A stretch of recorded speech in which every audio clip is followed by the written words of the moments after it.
قابل قدر بزرگوں اور دینی بھائیوں، رمضان المبارک کا مہینہ قریب آ رہا ہے، جو مومنین کے لیے انتہائی خوش نصیبی، سعادت مندی اور مسرت کی بات ہے۔ اس لیے مناسب سمجھا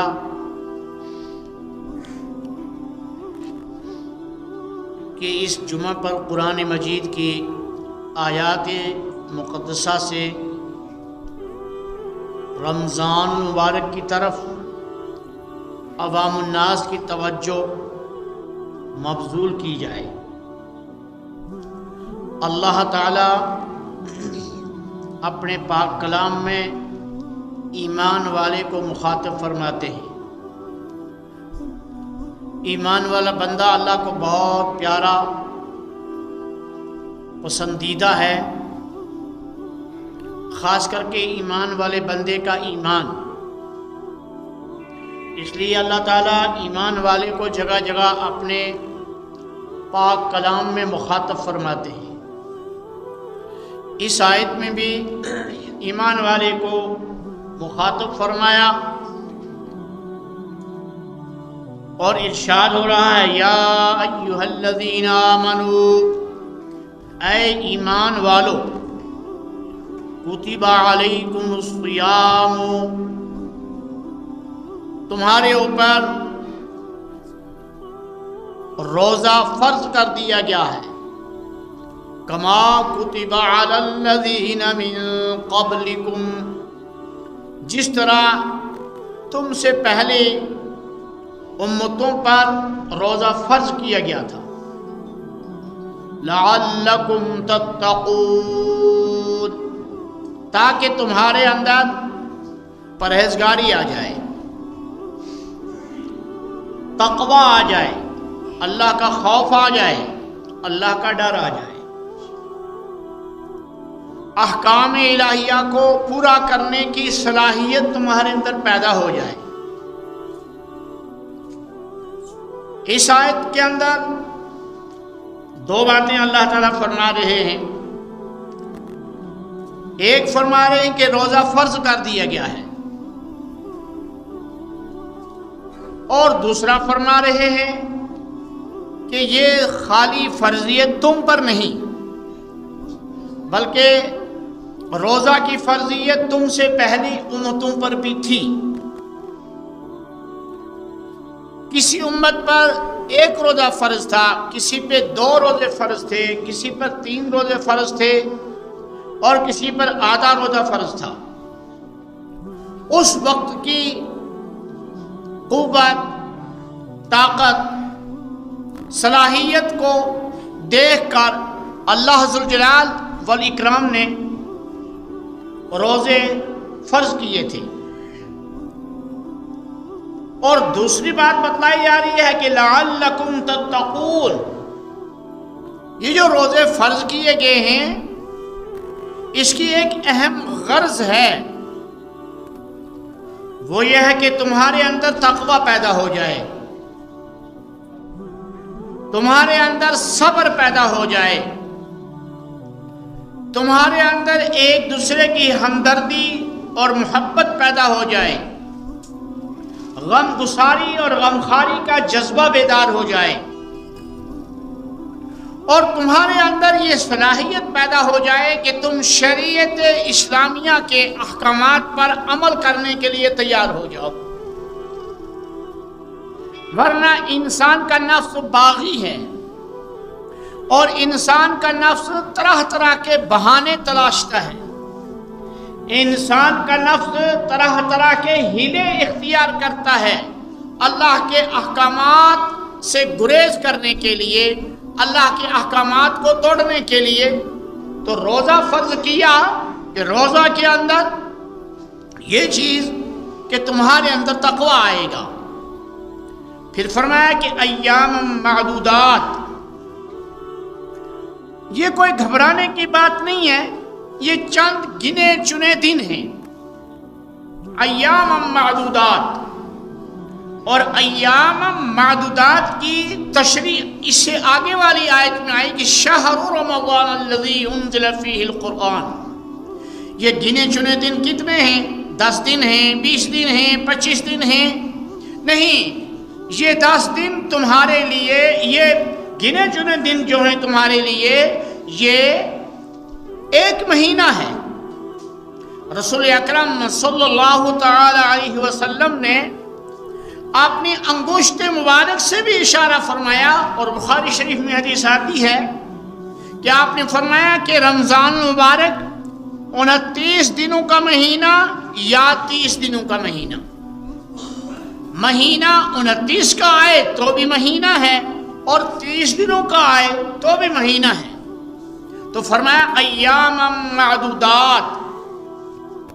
گھبرانے کی بات نہیں، پریشان ہونے کی بات نہیں ہے، بلکہ چند گنے چنے دن ہیں۔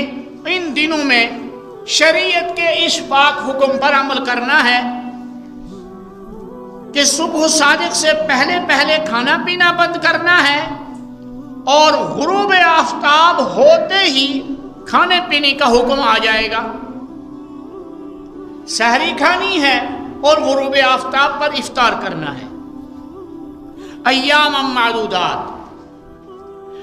اب اور سہولت آ گئی کہ اللہ نے فرمایا میرے بندوں میں کچھ ایسے ہوں گے جو بیمار ہیں، یا کچھ ایسے بندے ہیں جو سفر میں ہیں، سفر میں ان کو کھانے پینے کی سہولیات نہیں ہیں،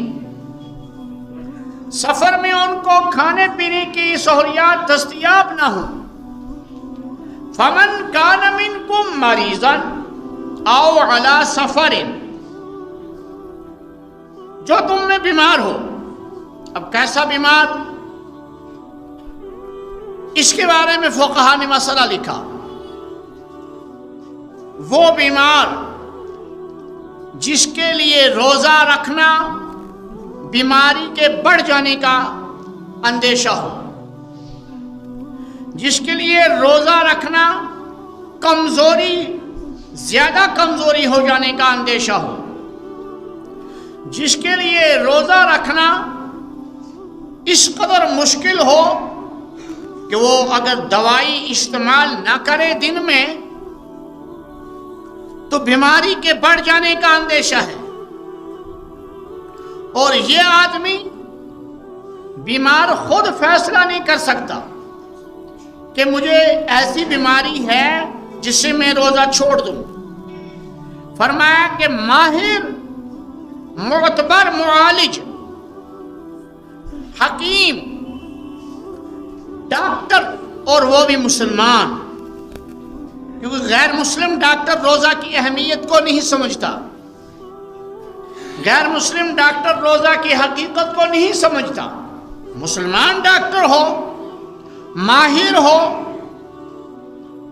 وہ فیصلہ کر دے کہ اس بیمار کو روزہ نہ رکھنا بہتر ہے، تو اس صورت میں یہ بیمار روزہ افطار کر سکتا ہے۔ اگر ایسی صورتحال نہیں ہے تو چھوٹی موٹی بیماری جو ہے، سر میں معمولی درد ہے، معمولی سا بخار ہو گیا، پیٹ درد معمولی سا ہو گیا، اس کو بہانہ بنا کر روزہ چھوڑ دینا، ترک کر دینا، یہ کبیرہ گناہ ہے۔ تو فمن کان منکم مریضا، جو تم میں بیمار ہو، او علی سفرین، یا سفر میں ہو۔ اب یہ سفر کتنا سفر ہو جس میں روزہ چھوڑنے کی اجازت ہے؟ عام سفر، گھر سے آپ سفر کر کے مسجد میں آ گئے،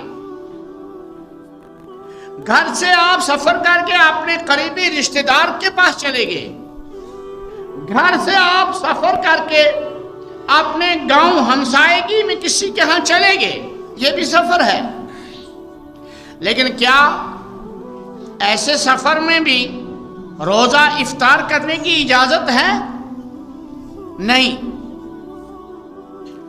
فقہائے کرام نے تو مسئلہ واضح لکھا، مفسرین کرام نے بھی مسئلہ وضاحت سے بیان کیا کہ یہ سفر جو ہے سفر شرعی اس سے مراد ہے۔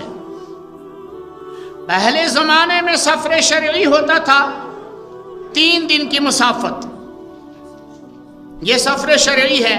اونٹ کے سفر سے، اونٹ پر سوار ہو کر جو سفر کیا جاتا تھا، اس زمانے میں فجر سے پہلے یا فجر کے بعد ہی متصل سفر ہو جاتا تھا۔ اونٹ پر سوار ہو کر تو آدھے دن تک اونٹ تھک جاتا تھا، اونٹ بیٹھ گیا، سواری بھی بیٹھ گئی، اسی طرح دوسرے دن، اسی طرح تیسرے دن، تو 3 دن کی مسافت جو ہے وہ سفر شرعی مانی جاتی تھی۔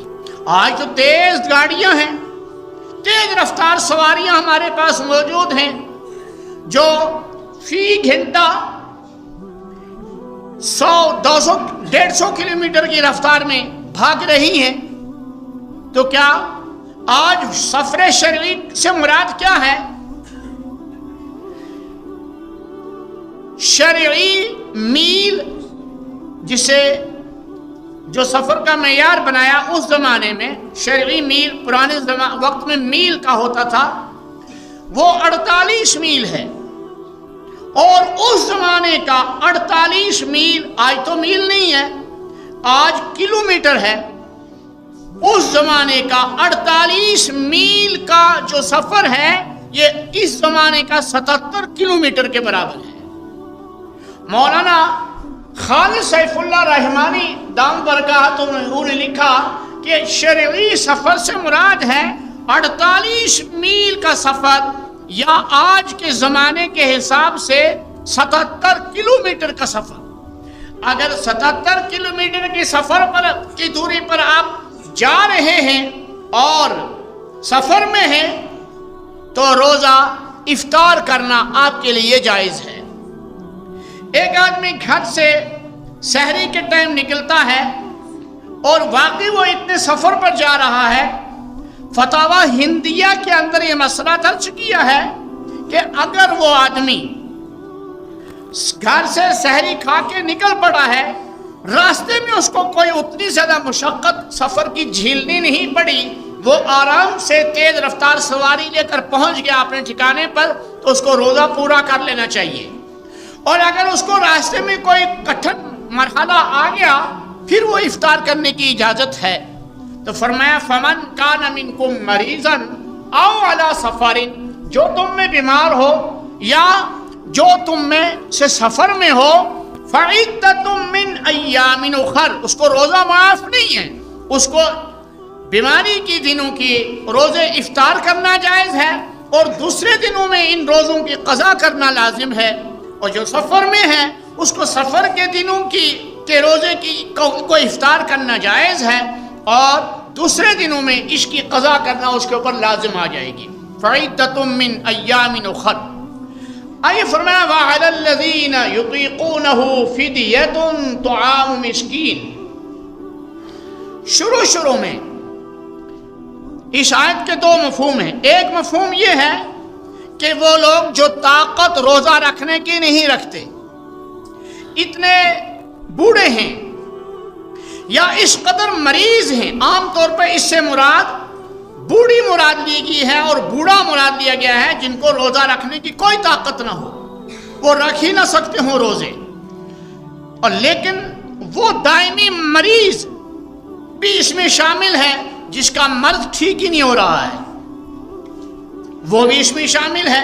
تو دائمی مریض ہے یا بالکل بوڑھا اور بالکل کمزور بڑھیا ہے، وہ روزہ نہیں رکھ سکتے ہیں، تو ان کے لیے قرآنی حکم آ گیا کہ فدیۃ طعام مسکین، ہر دن ہر روزے کے عوض میں ایک مسکین کا کھانا دے دے، ہر روزے کے عوض میں ایک مسکین کو سیراب کر کے پیٹ بھر کر کھانا دے دے 2 وقت کا، یہ اس کے لیے جائز ہے۔